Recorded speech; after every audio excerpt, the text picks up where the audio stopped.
법치와 상식의 가치를 무너뜨린 극우 세력, 이들의 망상적 언동에 편승하는 여당. 이제는 옳고 그름의 기준마저 흐려진 요즘, 대통령 파면은 역사의 순리라고 잘라 말하는 대표적 보수 논객들이 주목받고 있습니다. 협박과 조롱이 난무하는 세태 속에서도 원칙과 소신을 굽히지 않는 까닭은 뭔지 윤수환 기자가 짚어봤습니다. 원로 보수 논객으로 손꼽히는 조갑재 전 월간조선 편집장.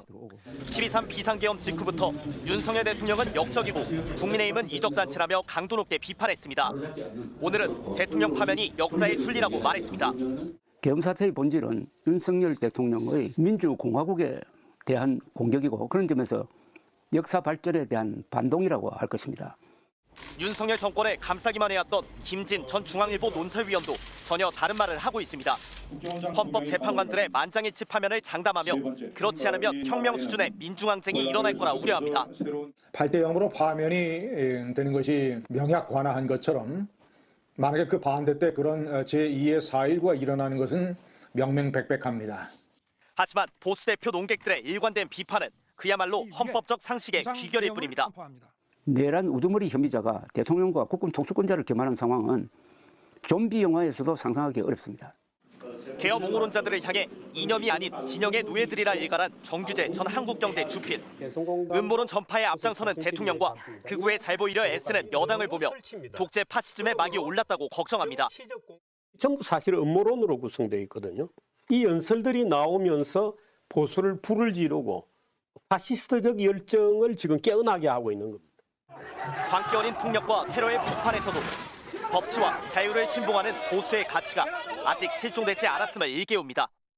저는 노무현 정권 때부터 이 보수 활동가, 보수 평론가로 활약을 해왔습니다. 저는 윤석열 대통령에 대한 생각과 태도가 180도 바뀌었습니다. 돌변했습니다. 계엄 전에는 윤석열 정권에 대한 적극적인 옹호 방어자였습니다. 그러나 계엄 사태 이후에 윤석열 대통령이 보여준 비겁하고 교활한 태도에 경로해서 윤 대통령에 대한 가혹한 비판자로 돌변했습니다. 계엄 전에 제가 윤 대통령을 옹호하고 방어했던 이유는 명백합니다. 모든 대통령은 공과가 있습니다. 윤석열 대통령은 정치권 경험이 없는데도 불구하고 열심히 대통령직을 수행을 했고 나름대로 공도 많이 세웠습니다. 제가 전체적으로 판단을 할 때는 계엄 전까지는 윤석열 대통령이 잘한 것이 100, 잘못이 50이었습니다. 자, 계엄 전에 저의 행동의 명분과 이유는 명백합니다. 대통령이 50밖에 잘못하지 않았는데 반대 세력이 선동을 통해서 200으로 침소봉대하여 삼지창으로 정권의 심장부를 푹푹 찌르고 있다. 저를 포함한 보수 활동가, 보수 평론가들이 적극적으로 나서서 이런 야당의 행태를 지적을 하고 윤석열 대통령을 방어해야, 특검법을 막아야 윤석열 대통령이 성공할 수 있다라는 명분과 논리였습니다. 그런데 계엄을 통해서 모든 것이 망가지고 모든 것이 날아가고 모든 것이 나락에 빠졌습니다. 윤석열 대통령 부부, 보수, 국민의힘 정권, 자, 그리고 조기 대선의 위험까지. 제가 계엄을 전후해서 180도 돌변한 이유도 논리와 명분이 명백합니다. 윤석열 대통령은 계엄 자체도 미친 짓이었지만 계엄 이후에, 자, 미친 짓이었지만 잘못이고 큰 실수라고 칩시다. 본인이 반성을 하고 사과를 하고 책임을 인정을 했으면 잘못과 실수는 용서받을 수 있습니다. 그러나 잘못과 실수보다도 더 심각하고 사람들을 분노하게 만드는 것은 모든 책임을 부하들에게 돌리고 부하들을 거짓말쟁이로 만들고 평생 직업군인으로 살아온 부하들의 미래 생계를 국민연금 박탈로 인해서 위험에 빠뜨리게 하고, 그리고 그런 비겁, 그리고 교활, 부정선거 음모론에 빠져서 자기를 지지하는 순진한 강경 꼴통 보수 세력들을 선동을 해서 그들을 거리로 나서게 하고, 급기야는 2030까지 가세한다고 이런 식으로 뻥튀기를 하고, 이런 교활, 잘못과 실수는 용서할 수 있지만 비겁과 교활은 절대 지도자가 용서받지 못합니다. 제가 분노하고 제가 경로한 것은 바로 그 대목입니다. 저는 그런 지도자를 절대 용서할 수 없습니다. 특히 제가 여러 차례의 윤석열 대통령 심리 분석을 통해서 시청자 여러분께 설명을 해드린 것처럼 윤 대통령이 가지고 있는 세상에 대한 오만과 갑질, 군대도 갔다 오지 않아서 시간을 벌었고 경제적으로 풍요한 집안에서 태어나서 눈물 젖은 빵을 먹어보지도 못했고 애들을 육아를 하면서 세상이 얼마나 힘든다는 것을 느껴보지 못했고 오직 세상에 대해서는 갑, 부인에 대해서는 을, 젊고 예쁘고 돈 많은 여자와 결혼을 해서 본인의 인생이 풍요롭게 된 것이야 누가 그거를 비판하겠습니까?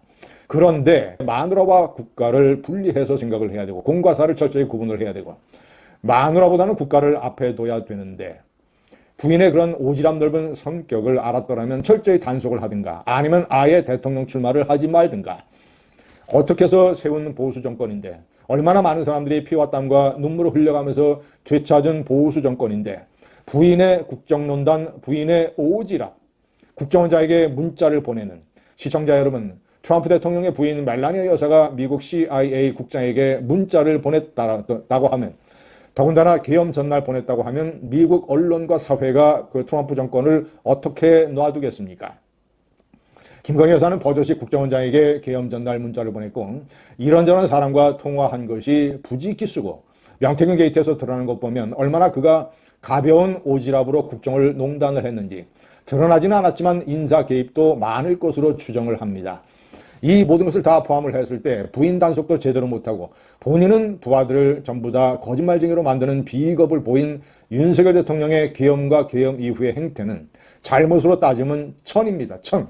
계엄 전의 잘못이 50이었다면 그래서 야당 선동 세력이 이것을 200으로 침소봉대하는 것에 제가 분개하여 윤석열 대통령을 위해서 싸웠다고 한다면 이제 잘못이 1000으로 되어 있는 이런 마당에 윤석열 대통령을 옹호할 이유도 없고 옹호할 수 있는 방법도 없고 옹호해서도 안 됩니다. 이런 1000의 잘못을 저지른 윤석열 대통령을 옹호했다가는 대통령 선거 때 중도 세력들이 전부 다 이 극우 깡통 보수 세력으로부터 이반을 하여 대통령 선거를 필패하게 됩니다. 철저하게 윤석열 대통령을 완전히 부숴야 그래서 이 부정선거 음모론과 윤석열 대통령에게 속아 넘어갔던 강경 보수 세력들을 역사의 구속으로 몰고 이래도 김진이 180도 돌변한 이유를 이해 못하시겠습니까?